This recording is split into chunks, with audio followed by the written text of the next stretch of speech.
The term peak silver is most often associated with the most silver mined in a given range of time. But what I'm going to be talking about here is a different kind of peak silver that is much more important, especially considering what it could lead to. I'll explain in this video as we explore.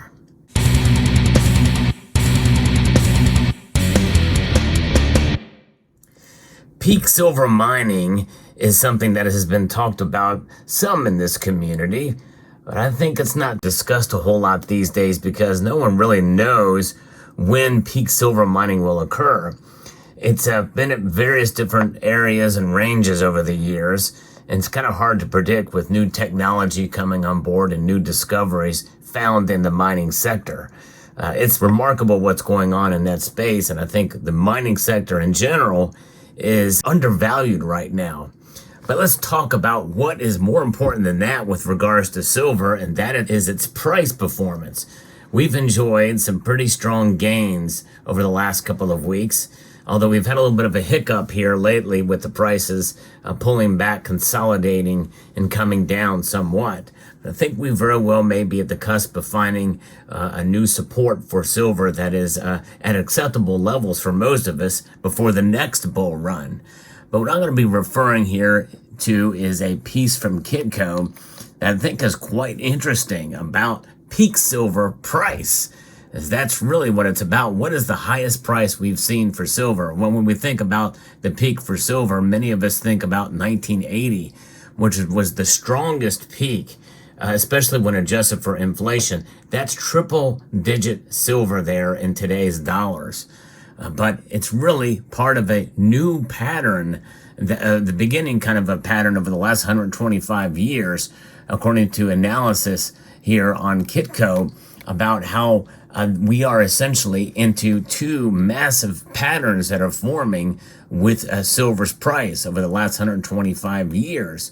It's like a 49-year pattern from 1919 to 1968, and you overlap that with the other years when we see here up into today's time, and what could be spanning out to where silver's peak is going to be. And it might be the last one that we see before a big event occurs. I'm going to talk about that later in the video.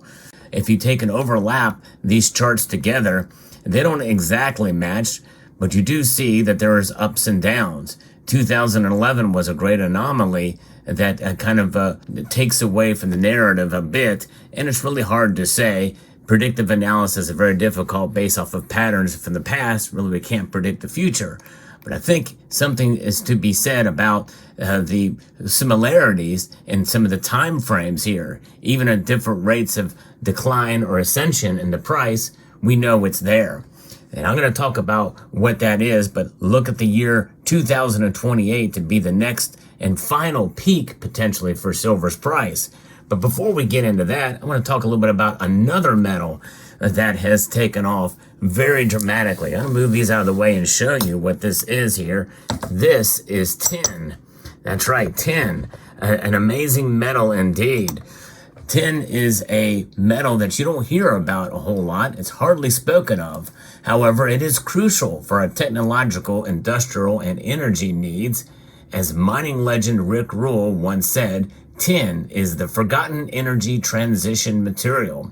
Its price has exploded this year as the best performing base metal in 2024. Tin mining comes from mostly third world nations with unstable governments where the risks are absolutely enormous. The biggest producer and consumer of tin is China, but they consume more than they produce. Supply disruptions will get worse. Mining is becoming active in Europe now, and one company is taking notice. The former head of commodity research at Carlyle Group, the fifth largest private equity firm in the world, with $376 billion under management, and one of the pioneers of that industry, is now director at IBER American with the U.S. ticker symbol IBRLF, who is sponsoring this video. His name is David T. Young, and at Carlyle, he managed $4 billion for its investors focused on commodities. IBER is in the final stages of acquiring one of Europe's largest tin mines, the Penuta project in Spain, and the goal is to put it right back into production. The current owner ceased mining at the Penuta project. Before that, it was experiencing large volumes of production. At the peak, their market cap had roughly reached $78 million compared to the $22 million, which is what IBER is gunning for post-acquisition. This provides a huge potential to grow that market cap.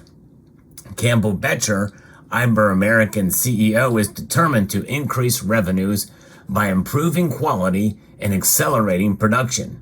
Because he has brought engineering experts that were tasked with building a plan to achieve efficiencies, it's on him and his team to deliver their promise. So what makes the company is the strength of their leadership team. Gene McBurry is the executive chairman and has over 25 years of international banking experience. Former chairman and CEO of Canaccord Genuity Emerging Markets and co-founder of GMP Securities. And Campbell Boettcher is the CEO and has 20 years experience in investment banking. He served as Byron Capital Markets CEO and currently serves as a board member at Royal Helium and Strategic Minerals Europe Corporation. So there is a huge opportunity in tin. There's no ETF for tin, by the way. You have to either get the physical like I did here with these bars. And boy, I bought these a long time ago, and these are 99.9% pure tin. How often do you see tin bullion out there? And I'm showing it here on this channel for you to enjoy. It's pretty amazing to see tin in this form. I think it's a metal that likely you're not going to be able to buy in bullion form like this. Probably be very hard to kind of liquidate, but it is a metal that you can see here has potential, and you can invest in since there's no ETF in this manner. You can get in early with IBER. I will post a link to the website below. So I would encourage you to look further into this company to see if it's right for you in a metal that is on fire right now. Understand that there is risk involved with an investment like this in the mining sector, but I think there's great potential here with IBER. Now back to silver. Silver is a metal that very well could see this peak price performance in 2028. But what kind of price performance are we talking about here? What kind of numbers will it be? Well, they don't really say here, and I think a lot of it is because though the overlap is similar in terms of time frame, the numbers differ on the chart. And so who knows? Could it be $50 an ounce again? In terms of nominal dollars, could it be triple digit? Many of you watching this video think that silver is dramatically undervalued, and I think it's somewhat undervalued, but I don't think it's dramatically undervalued. Many of you feel that it should be triple digits now, right now, with what's going on in the world today, and I don't think that's necessarily something that is impossible to see in years down the road, but I don't think by 2028 we're going to see that. Whatever it is, 2028 is what they are projecting to be in terms of timeline-wise to be the peak for silver's price. And before something major happens, and that's a revaluation. It's a revaluation of the dollar or a debt jubilee. That's right, a debt jubilee where defaults maybe occur. And this is something that a lot of people feel is going to be coming at some point in time. In the past, we've had some semblance of that, and that's kind of what's been talked about. And the peak in 1919, for instance, to the interim peak in 1967 is about 49 years, which is the number of years before a jubilee occurs. Is this just a coincidence, or could 2028 or 29 be a year of jubilee? If somehow this is the case, then it's likely that we might see a slew of sovereign debt defaults by that time, or maybe a little after, including that of the United States. Even if it's just a coincidence, there's a strong indication that we are now in a period where significant debt defaults may occur, with bank failures and other things that occurred, the financial crisis in 2007, 2008, and look what happened in 1930 and 1929, the stock market crash, the depression, and what happens then. and especially when we're thinking about what's going on in the world today and the debt that we have today and the debt to GDP ratio that we have today, inflation at a 40-year high. And these are things that we have to keep in mind. And so if we see a revaluation, I think they're going to do it under the guise of a central bank digital currency. And many people have been talking about, analysts are saying that about 2030 they could logistically make it happen. So in a sense, it's almost like they're timing it to occur. And a revaluation may be, in a sense, to cancel out some debts, likely to please and to benefit them, those that are in power, and to give a false sense of security with a new central bank digital currency. But folks, this is why we have silver, because that last peak could lead to whole new types of pricing that could go on for silver under a central bank digital currency. And I think all bets are off the table then, because I think essentially people will be avoiding a central bank digital currency if it were to come at that time, and they will be trading with actual physical silver in hand. Let me know what your thoughts are about this. I'd like to extend a multitude of gratitude to each and every one of you for taking the time to watch, and to encourage you to please rate, share, comment, and subscribe.